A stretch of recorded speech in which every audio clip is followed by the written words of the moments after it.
आप देख रहे हैं 9 की 9 खबर और आपके साथ मैं हूं विवेक। किशनगंज से इस वक्त की बड़ी खबर, करोड़ों रुपए कीमत की चांदी की मूर्ति और जेवरात को जब्त किया गया है। रामपुर चेक पोस्ट से टाउन पुलिस और रेलवे पुलिस फोर्स ने मजिस्ट्रेट की मौजूदगी में एक कार से इन सामानों की बरामदगी की गई है। 2 लोगों को हिरासत में लिया गया है, लगातार इनसे पूछताछ चल रही है। पुलिस के सामने जब्त सामानों को लेकर कोई वैध कागजात पेश नहीं किया जा सका है और चुनाव को लेकर किशनगंज में पुलिस प्रशासन अलर्ट है। बॉर्डर इलाके की वजह से विशेष सतर्कता बरती जा रही है। एक तरफ बांग्लादेश और दूसरी तरफ नेपाल होने से प्रतिबंधित कारोबार यहां से होते रहे हैं। आशंका यह भी जताई जा रही है कि करोड़ों की इस माल की तस्करी यहां से हो रही थी। तो मूर्ति और जेवरात बरामद किए गए। हिरासत में 2 लोग हैं जिनसे पूछताछ चल रही है। बॉर्डर इलाके की वजह से प्रशासन बेहद सतर्क है। करोड़ों की चांदी जब्त की गई है। मूर्ति और जेवरात कार से बरामद किए गए हैं। संदेह के घेरे में है, कागजात नहीं है इनके पास। किसी भी दुकान से बना निकला, किस दुकान को जा रहा है उसकी बिल वाउचर होने लेकर चलना चाहिए था। उसमें वैट और कागजात, पक्का कागजात होने चाहिए, बट ये नहीं है। तस्करी के होने की पूरी संभावना है, इसे कोई इनकार नहीं किया जा सकता। और आशीष हमारे साथ, हमारे सहयोगी किशनगंज। आशीष, जो अभी तक बताया जा रहा है कि 2 लोग हिरासत में लिए गए हैं, उनसे पूछताछ चल रही है, क्या कुछ पता चल पाया है? पुलिस ने कोई अपना बयान दिया है सामने? आशीष जी विवेक। आशीष, क्या सूचना मिल पा रही है? पुलिस ने क्या कुछ कहा इस पूरे मामले पर? मौके पर पुलिस के एसडीपीओ, एसडीओ सभी पहुंच गए थे। एसडीओ का कहना है कि वो चांदी करोड़ों की हो सकती है, जिसकी अभी तहकीकात की जा रही है, पूरी जांच की जा रही है। 2 लोगों को हिरासत में लिया गया है, दोनों से गहन पूछताछ की जा रही है। जी विवेक, चलिए, बहुत बहुत शुक्रिया इन तमाम जानकारियों के लिए।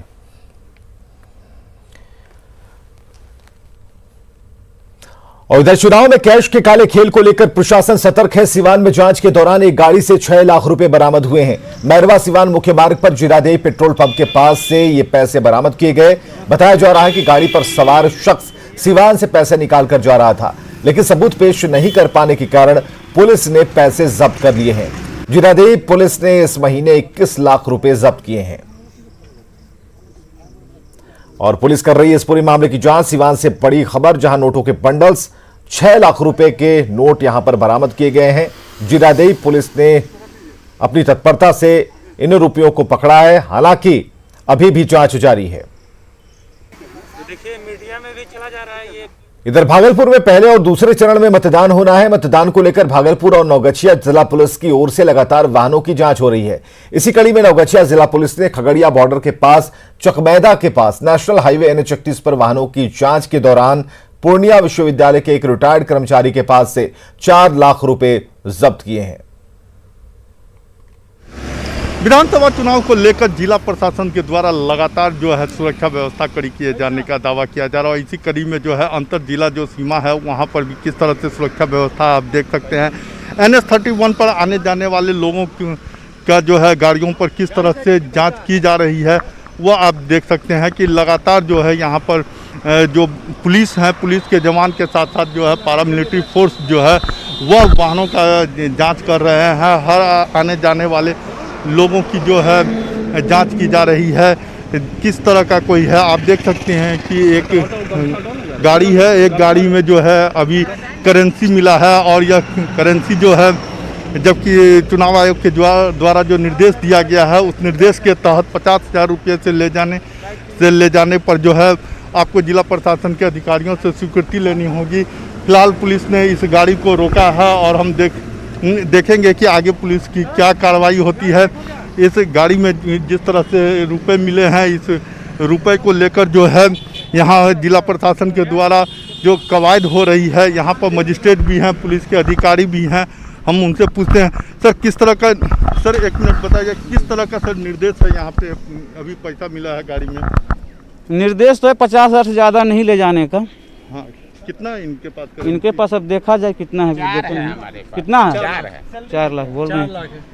4 लाख क्या करेंगे अब आप लोग आगे जो कार्रवाई होगा देख रहे हैं क्या करेंगे। ये भी हम यूनिवर्सिटी हेड हैं पूर्णिया कॉलेज पूर्णिया में। हम रिटायर कर गए हैं जुलाई में सर। अब वही कुछ घर में काम धाम है, उसी पैसा तो इलेक्शन हमको कहा वहाँ कि थोड़ा इलेक्शन है, चीनी ले जाइए। तो हम कहे कि बड़ा ज़रूरी है, घर में काम चल रहा है, इसीलिए हम ले जा रहे हैं। क्या नाम हुआ आपका? डॉक्टर DK मंडल। तो आप रिटायर्ड हैं? जी, जुलाई में हम रिटायर किए। आपका नाम सर? संजीव कुमार। तो आप देख सकते हैं कि यहाँ जो जिला प्रशासन के द्वारा जो नवगछिया पुलिस जिला है, उस नवगछिया पुलिस जिला के तहत जो यहाँ प्रशासनिक अधिकारी और जो पुलिस जवान लगे हुए वो लगातार गाड़ी की चेकिंग कर रहे थे। और हम लोगों के कैमरे के सामने ही यहाँ पर 4 लाख रुपया एक गाड़ी से मिला है। फिलहाल इसके जो है जांच की जा रही है, आगे क्या कार्रवाई होती है देखना होगा। सहयोग कैमरामैन राजीव सिंह के साथ राहुल, न्यूज़ 18 भागलपुर। और अगली खबर है वैशाली के महनार से, जहां एलजेपी उम्मीदवार इंजीनियर रविंद्र सिंह का मंच टूट गया। मंच टूटने के बाद अफरा तफरी मच गई। हालांकि एलजेपी उम्मीदवार पूरी तरह से सुरक्षित हैं। बताया जा रहा है कि मंच पर क्षमता से ज्यादा लोग आ गए थे, जिसका भार मंच सह नहीं पाया और गिर गया। तो सभा के दौरान टूटा मंच। एलजेपी प्रत्याशी की सभा चल रही थी, वोट की अपील की जा रही थी और इस बीच मंच पर सभी लोग मौजूद थे, लेकिन संख्या से अधिक लोगों के इस मंच पर आ जाने के कारण यह मंच टूट गया और एक झटके में सभी नीचे गिर पड़े। 28 अक्टूबर को पहले चरण का मतदान है और इससे पहले प्रचार प्रसार तेज हो चुका है। आज मुख्यमंत्री नीतीश कुमार 5 जनसभाएं करेंगे। जीरादेई में नीतीश की सभा है। नीतीश कुमार आज 5 सभाएं करने वाले हैं। रघुनाथपुर में भी नीतीश कुमार चुनावी सभा करेंगे।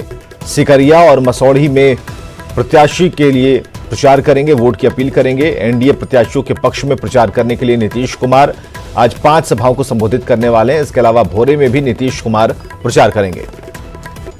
इधर बीजेपी के राष्ट्रीय अध्यक्ष जेपी नड्डा भी चुनावी सभाएं करने वाले हैं। आरा और बक्सर में जेपी नड्डा की आज चुनावी सभा है। तो बीजेपी के अध्यक्ष की चुनावी सभा। इसके अलावा यूपी के मुख्यमंत्री योगी आदित्यनाथ भी एनडीए प्रत्याशियों के लिए वोट मांगेंगे। योगी आदित्यनाथ कैमूर, अरवल और काराकाट में सभाएं करेंगे। बिहार चुनाव में योगी पहली बार चुनावी सभा करने वाले हैं। और कांग्रेस खेमे की बात करें तो स्टार प्रचारक राज बब्बर भी आज कई चुनावी सभा करने वाले हैं। फारबिसगंज, बांका और लखीसराय में राज बब्बर की रैली होगी।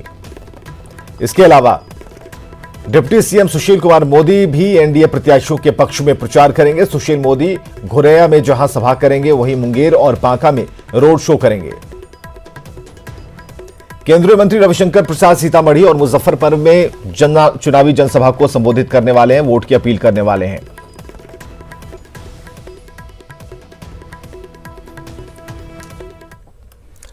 बिहार विधानसभा चुनाव की सरगर्मी बढ़ गई है। नेता डोर टू डोर कैंपेन में जुटे हैं। पटना के बांकीपुर से बीजेपी उम्मीदवार नितिन नवीन सुबह से ही जनसंपर्क अभियान चला रहे हैं। नितिन नवीन का कहना है कि वो अपने जीत के अंतर को बढ़ाने के लिए जनता के बीच जा रहे हैं। नितिन नवीन के डोर टू डोर कैंपेन का जायजा लिया हमारे सहयोगी अमित कुमार ने। जैसे जैसे प्रमाण चल रही है, प्रत्याशी जो हैं वो डोर टू डोर कैंपेन जो है काफ़ी तेज कर चुके हैं। आप देख सकते हैं पटना के बांकीपुर के ये बीजेपी के प्रत्याशी हैं नितिन नवीन, जो यहाँ पे जो है डोर टू डोर कैंपेन कर रहे हैं। हमारे साथ मौजूद हैं, हम इनसे बात भी करते हैं, इनसे जानते हैं कि इस बार एनडीए की क्या स्थिति है। नितिन नवीन जी, आप कैंपेन कर रहे हैं, लोगों से डोर टू डोर मिल रहे हैं, क्या रिस्पॉन्स मिल रहा है लोगों का? देखिए, लोगों का आशीर्वाद और स्नेह नज़र आ रहा है। और मेरा शुरू से मानना है कि अगर आप काम करते हैं और लोगों के साथ रहते हैं तो आपको उसका स्नेह और आशीर्वाद दोनों मिलता है। और आज हम जिस मोहल्ले में घूम रहे हैं, लालजी टोला का मोहल्ला है और पुराने समय में ये हमारे काम साथ रहे। आज हम लोग के साथ आज आपके प्रतिद्वंदी वो कितनी बड़ी चुनौती आपके लिए है? मेरी चुनौती है कि पिछले बार जो चुनाव हम लोग लड़े थे उसमें जो हमारा जीत रहा, वो जीत का अंतर कितना हम बढ़ा पाते हैं, यही मेरी चुनौती है। और मुझे लगता है कि जितना विषय पिछले बार था, उस बार हम कैसे उस जीत के अंतर को बढ़ाएं, यही मेरे लिए विशेष चुनौती है। और लोगों का आशीर्वाद और स्नेह तो मुझे दिख रहा है कि इस बार वो आशीर्वाद बढ़ेगा।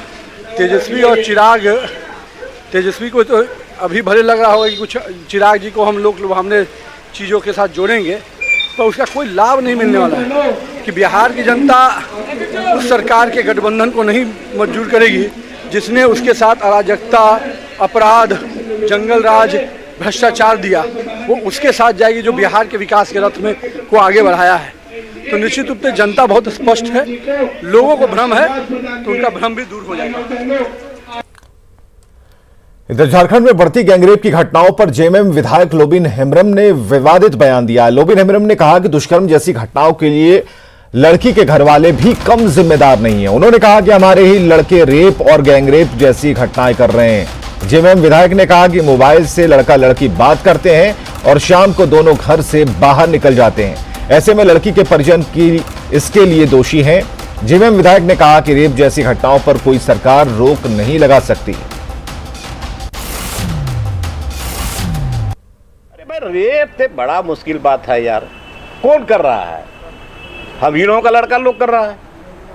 अभी गांजा पीता है, भांग खाता है, दारू पीता है, क्या कोई गार्जियन उसको मना करता है क्या? अब मोबाइल का युग है, लड़का लड़की फोन पर बात करता है।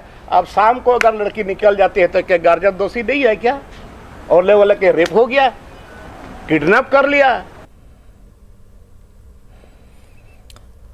चलिए, सत्ता पक्ष के विधायक के ऐसे बयान के बाद सवाल खड़े हो रहे हैं कि लगेगी लगाम। क्या रेप जैसी घटनाओं पर ऐसे लगेगी लगाम? एक जनप्रतिनिधि जघन्य अपराध को गंभीर नहीं मानता, यह सवाल है। सवाल यह है कि क्या ऐसे बयानों से बलात्कारियों का मनोबल नहीं बढ़ेगा?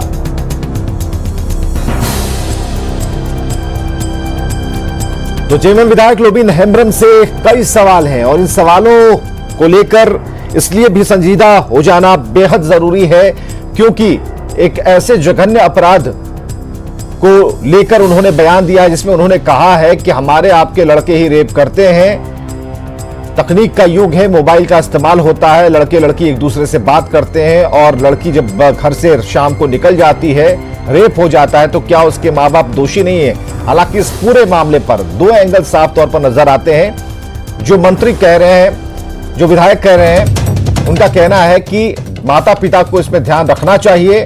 और दूसरी बात कि इतनी आसानी से गैंगरेप आपके रहते कैसे हो जाएगा? सरकार आपकी है, सुरक्षा आपकी होनी चाहिए। कांग्रेस नेता इरफान अंसारी है इस वक्त हमारे साथ।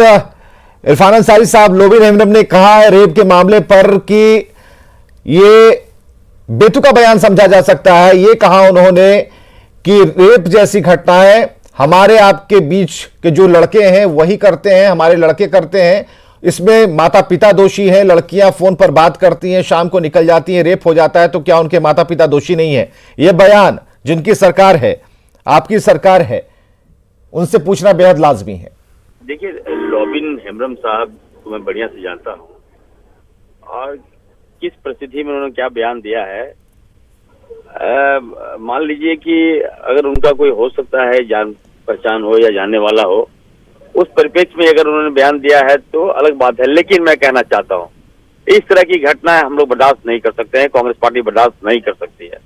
आपने देखा होगा हाथरस की जो घटना है, हमारे जो सेंट्रल लीडरशिप है, राहुल गांधी जी वो गए थे वहां पर, उनको मिलने नहीं दिया गया। हम लोग जो बलात्कारी के साथ लोबिन हेम्ब्रम का क्या होगा इस तरह के बयान को लेकर? क्या उनसे आपकी बातचीत होगी? उन्हें समझाया जाएगा कि ऐसे बयान ना दें? मैं बिल्कुल निंदा करता हूँ इस तरह की बयानबाजी नहीं करनी चाहिए। और विधायक काफी अनुभवी हैं, बलात्कारी की सजा जेल में है। आपने देखा होगा हमारे जो माननीय मुख्यमंत्री हेमंत सोरेन जी ने तुरंत कार्रवाई किया, थाना को सस्पेंड किया, इंस्पेक्टर को सस्पेंड करवाया और ये संदेश देने का काम किया कि जो भी दोषी हो इस राज्य में, जो बीजेपी विधायक सीपी सिंह साहब भी हमारे साथ जुड़ चुके हैं। सीपी सिंह साहब, जो लोबिन हेम्ब्रम ने जो बयान दिया है वो कहीं से भी स्वागत योग्य तो हो नहीं सकता, क्योंकि रेप जैसी घटनाओं पर, क्योंकि उनकी सरकार, उन्होंने कहा कि हमारे आपके लड़के ही रेप करते हैं, लड़कियां फोन पर बात करती हैं, शाम को चली जाती है, रेप हो जाता है, तो क्या माता पिता दोषी नहीं है? तो इस तरह का बयान सरकार में शामिल एक ऐसे दल के विधायक का देना कहां तक उचित लगता है? देखिए, सबसे बड़ी बात ये, जिस प्रकार से लोबिन हेम्ब्रम ने कहा है कि बच्चे रेपिस्ट भी हमारे बच्चे हैं, तो उन्होंने ठीक कहा है। उनके बच्चे इसी तरह के होंगे तब तो ऐसा कहा है। सवाल है कि जेएमएम से जुड़े हुए सारे लोग ऐसे ही होते हैं, मैं तो ऐसा नहीं मानता, लेकिन लोबिन हेम्ब्रम ने इसको सिद्ध करने का काम किया है कि हमारे बच्चे रेपिस्ट होते हैं। सवाल है कि शर्म भी नहीं आती है, ऐसे लोगों को विधायक बनते हैं, जनता चुन कर भेजती है और रेपिस्टों के पक्ष में ये भाषणबाजी करते हैं। कितना बड़ा निंदनीय काम है। सवाल ये है कि रेपिस्ट होता है, वैसे लोगों को तो फांसी की सजा होनी चाहिए, और उसके बचाव में कहते हैं कि हमारे ही बच्चे हैं, आपके बच्चे हैं तो क्या रेप करेंगे? वैसे लोगों को तो सूली पर चढ़ा देना चाहिए। और मैं देख रहा था अभी आपके पैनल पर कोई और है, वो भी इस तरह का बात करिए। सारे लोगों का बस एक ही काम है, ये सारे के सारे का संस्कार ही है रेपिस्ट का, इसलिए इस तरह के काम करते हैं। मैं इसकी घोर निंदा करता हूँ इस तरह के बयान का, और निश्चित रूप से सरकार में जरा सा भी हिम्मत है। इरफान अंसारी भी हमारे साथ जुड़े हुए हैं, सीपी सिंह साहब, उन्होंने निंदा की है और हमने कहा है कि उनसे सवाल जरूर पूछिएगा कि ऐसे बयान देकर उन रेपिस्ट का, वैसे लड़कों का मनोबल आप क्यों ऊंचा कर रहे हैं? पूछना चाहता हूँ, बात ये कर, जी बोलिए। हेलो, हाँ अंसारी साहब बोलिए। मैं सीपी सिंह से पूछना चाहता हूँ कि हाथरस की जो घटना घटी, तो क्या उनकी सरकार में वो दोषीरोपण करेंगे? क्या घटना घटी है? अरे बिल्कुल,